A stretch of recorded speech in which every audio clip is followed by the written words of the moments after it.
Привет. Скажи мне, кто твоя лучшая подруга? Ты? Угу. А лучшие подруги так делают? Почему я последней узнаю, что у тебя появился парень? Какой парень? Ты о чем? Не притворяйся. Это кто? В интернете полно фотографий со вчерашней выставки. И есть твои фотки с этим парнем. Признавайся, кто он? Это...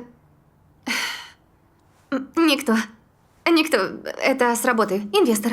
Он помогает пансионату. Ого, под нашей фоткой куча комментариев. И гадостей. Что это за чучело? Тёлка, зайди в секонд, смени прикид? Что, ни кожи, ни рожи? Фу! А зачем так писать? Они же меня не знают. А твой инвестор ничего, симпатичный. Марта, если он тебя пригласил, ты ему нравишься. Не выдумывай, Инга. Не берет. Ну ладно. Предположим, это не твой парень. Но зачем ты пошла в такое крутое место в таком ужасном виде? Я могла сделать тебе прическу, макияж, подобрать приличный наряд. Или пойти с тобой. Подруги так не поступают. Пойдем. Куда? Сегодня суббота. А я работаю без выходных. И этот вроде тоже. Кто этот? Твой инвестор? Да. Ты на машине? Ага. Ты к нему хочешь? Инга, у меня совсем нет времени. Ну, а выпить кофе, поговорить? Не сегодня.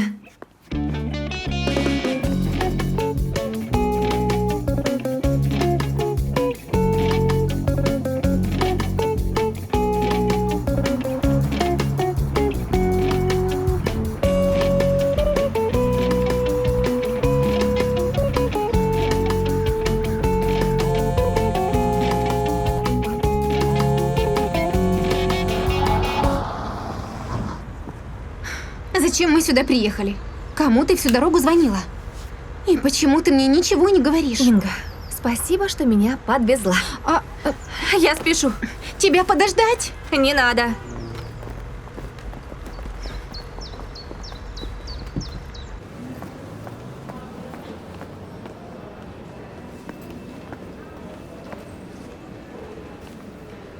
О, да. Да. Я на минутку. Здравствуйте, вы к кому? Мне нужен Макс Болодис. Немедленно.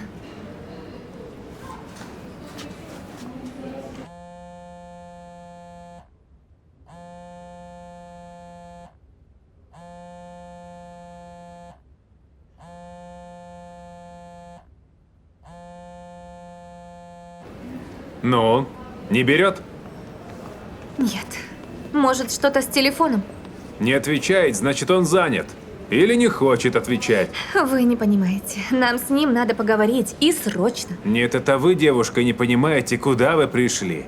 Макс Болодис, директор департамента животноводства. Вот и позовите его. Или скажите, где его кабинет, и я сама найду. Исключено. Вы не записаны к нему на прием. Приходите в понедельник с паспортом.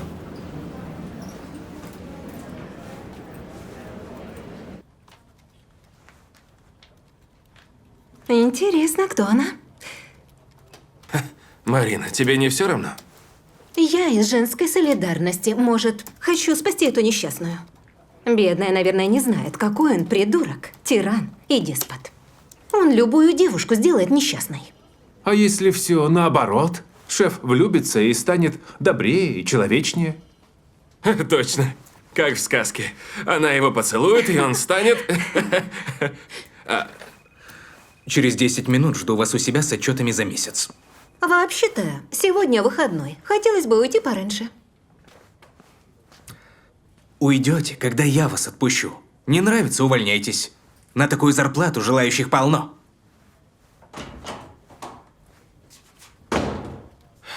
Насчет зарплаты он прав. Не прав. Я здесь не из-за зарплаты. Просто мне нравится то, что мы делаем. Но вот начальник мне не нравится. И ни одна девушка его не исправит.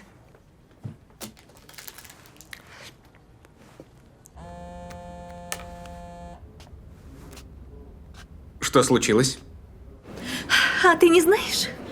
Мы так не договаривались. Я расторгаю договор. Спокойно, я не понимаю, о чем ты. Давай поговорим. Я здесь, в фойе. Давай выходи, подлый шантажист. И поторапливайся.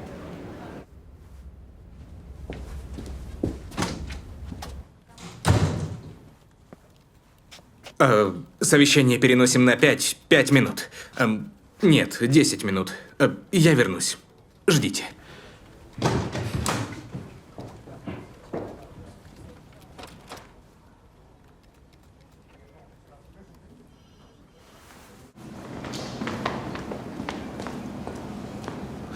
Следующая встреча во вторник. Зачем ты сегодня приехала сюда? Зачем? Вот зачем. Потише. Давай выйдем отсюда. Я не знала, что нас фотографируют. А потом все это будет в интернете. А что тут такого? Тебе, может, и ничего. А я не хочу читать о себе в комментариях всякие гадости. Один идиот написал, что я как чучело там. А это совсем неправда. Теперь знакомые будут спрашивать, кто со мной, в каких мы отношениях, и что я им скажу. Скажи правду. Мы встречаемся. Мы не встречаемся. Значит, это неправда. У нас с тобой деловые отношения. Тише ты. Никто не должен знать о нашем договоре. В чем проблема? Пусть окружающие думают, что у нас любовные отношения. Я не хочу, чтобы так думали, и мне неприятны эти фотографии. Тогда не смотри. По-моему, хорошо. Эта фотография понравится моему дедушке. Все же нормально. Когда люди встречаются, то целуются, обнимаются и так далее. И так далее бывает, когда между людьми есть симпатия. То есть я тебе не нравлюсь? Как правило, женщинам я нравлюсь. Так ты не только шантажист, а еще и нарцисс. Поверь, тебе только кажется, что ты кому-то нравишься. Короче, я требую, чтобы мы больше не ходили туда, где будут шастать журналисты. В нашей стране есть свобода слова. Я не могу запретить прессе работать. Счет.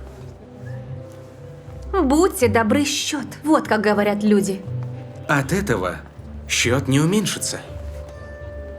Предлагаю засчитать сегодня как встречу за будущий вторник. Так не пойдет.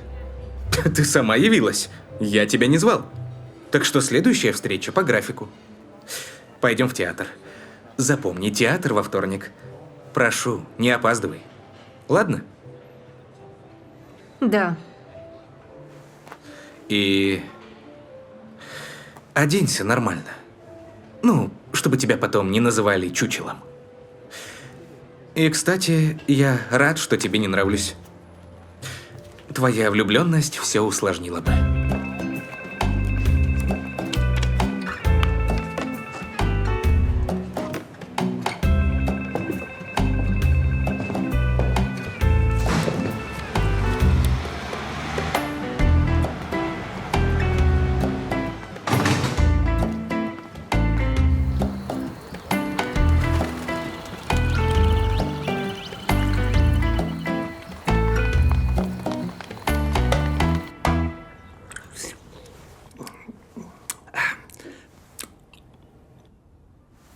Послушай-ка, сосед, а ты и правда был летчиком? Ага. Мне это интересно.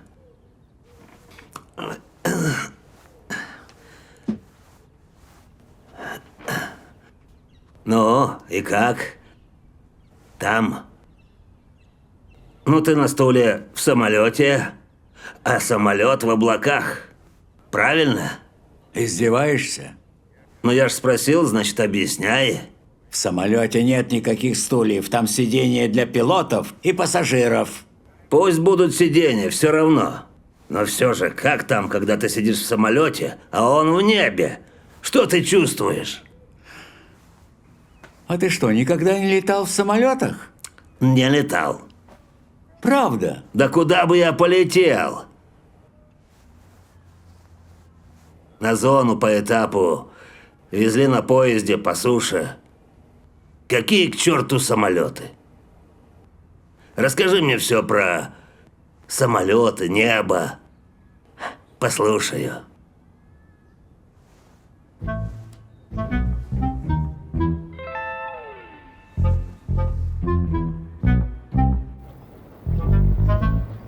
Прошу. Спасибо. Пожалуйста, оставь нас одних.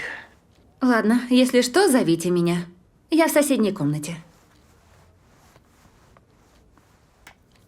Сергей сказал, что нашел тебе лучшую сиделку. Даша справляется. Передай мужу мою благодарность. Ну, папа, ты мог бы сам Сергею позвонить. Он очень старается. Иногда мне кажется, что даже слишком. Называет меня папа. Когда женился на тебе, взял нашу фамилию. Он просто нашу семью очень любит. Я рад, что ты решила прийти проведать старика. Папа, какой ты старик. Ты ого-го. Часики мои тикают. И здоровье совсем не то. Пора на заслуженный отдых. Так, раз ты уже об этом сам заговорил, ты уже определился, кому передаешь свою компанию? Максу или Роберту? Решение не принято.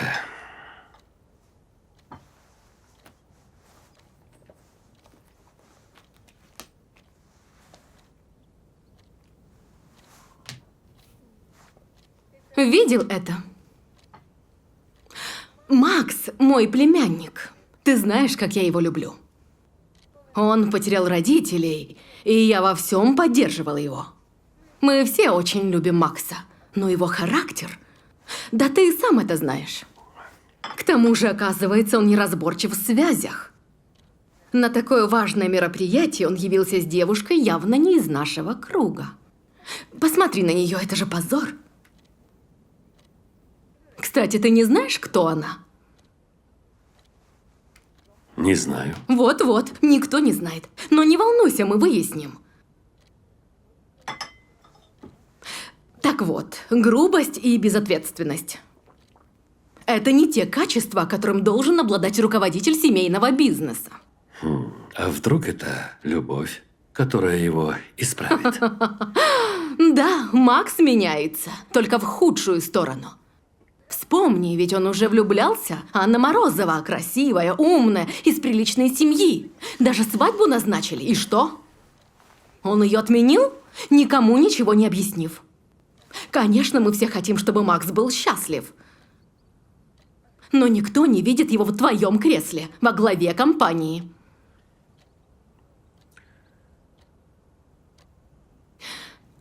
Ладно, не буду тебя утомлять.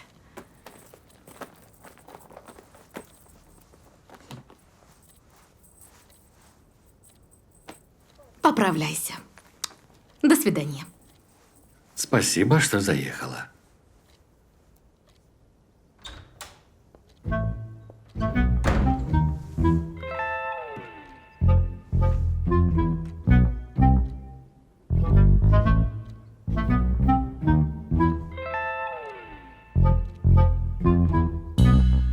Вот такая маневренность. У аппарата перегоночная дальность аж под 9000. Наша Марта такая милая. И джентльмен такой Импозантный. импозантный. Это же тот самый хулиган, который нашу клумбу помял. Значит, исправился. Наша Марта с кем попала обниматься не будет.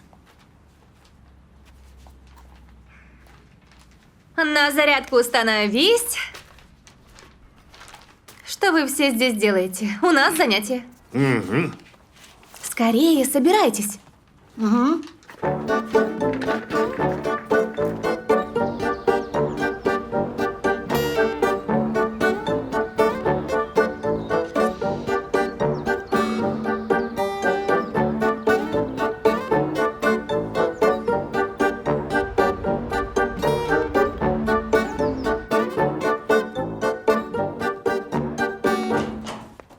Добрый день. Я Анна Морозова. А Макс Иванович у себя? Не у себя. Но скоро должен быть. Может, мы поможем? Ничего не изменилось. А вы ведь Купис? Куппис? Да, я вас тоже помню. Вы знаете, Макс не против, если я подожду его в кабинете?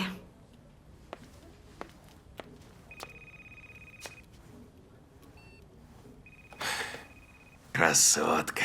Бывшая невеста шефа. Что? Реально? Ого. Да. Когда-то здесь стояла моя фотография.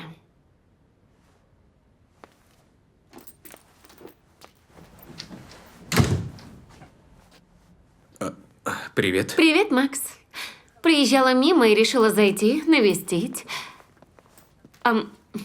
Меня здесь помнят. А чего ты хочешь? Поговорить? Выйдем куда-то, выпьем кофе. В другой раз. Я занят. Ладно, ловлю на слове. Была рада увидеться. Пока.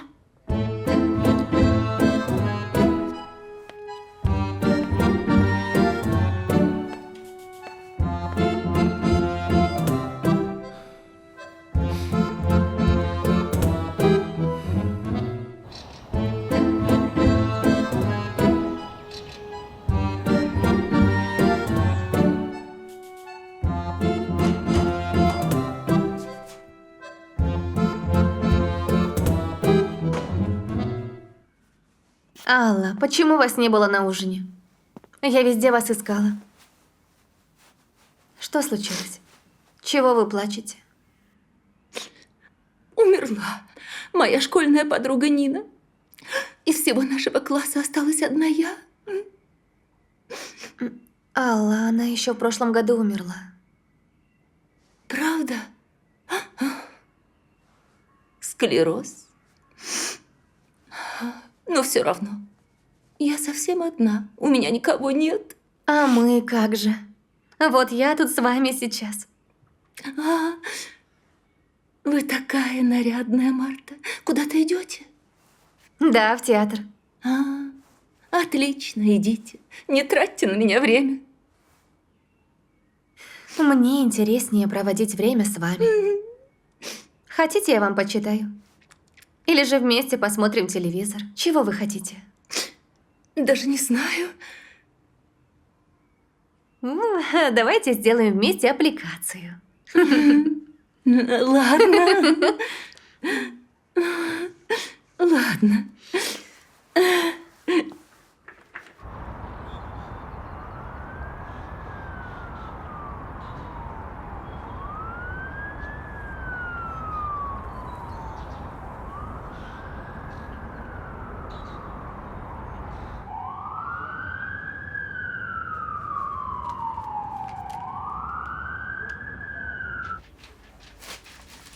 И тогда это вот так можно починить?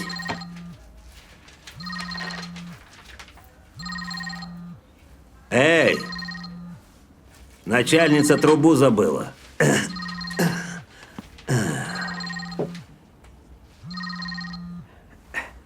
Чё вам надо? Кто это? Конь в пальто. Тебе чего, фраер? Позовите Марту. Нет ее. Как это нет?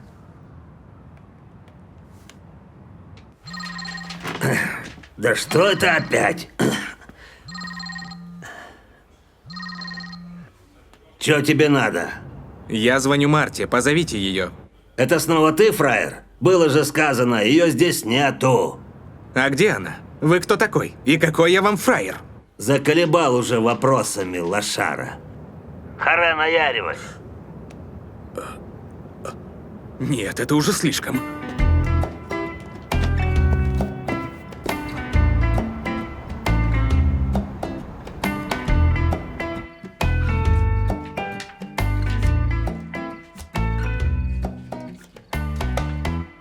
Алла, для этого мы все и собрались. чтобы никто не был одинок. Пока мы чего-то желаем, к чему-то стремимся, нам интересна жизнь, и мы не чувствуем одиночества. Каждый человек, даже если не говорит, боится остаться один. Ведь одиночество разрушает. Счастье, если ты кому-то нужен. Радость, если сделал кому-то добро. Удовольствие видеть, что ты кому-то помог. Человек без чувства заботы неполноценен. И в старости, и в юности. Особенно тяжело одиночество для детей, когда им мало внимания и любви. Обычного семейного тепла, в котором так нуждаются.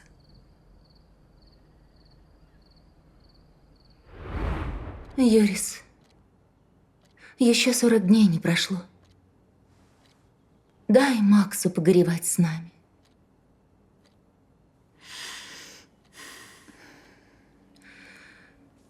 Жизнь продолжается. Макс — единственный сын нашего погибшего сына.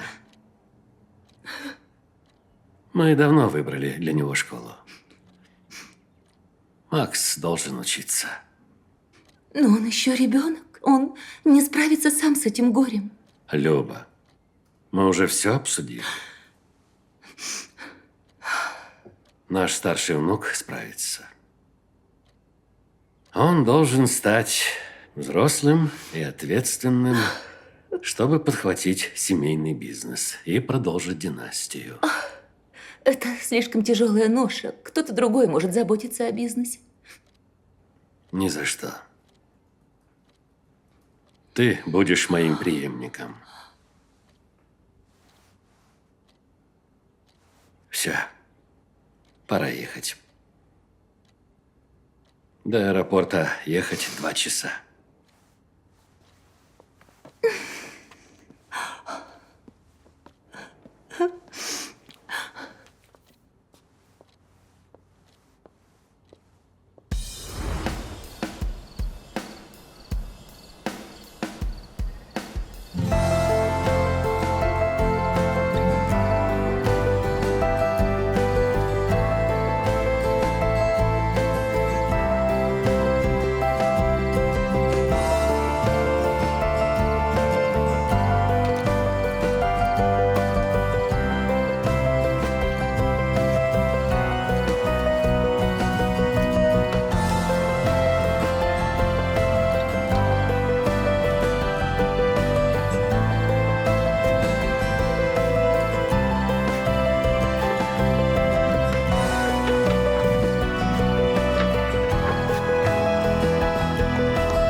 Ай-яй-яй-яй, вот это фраера накрыло.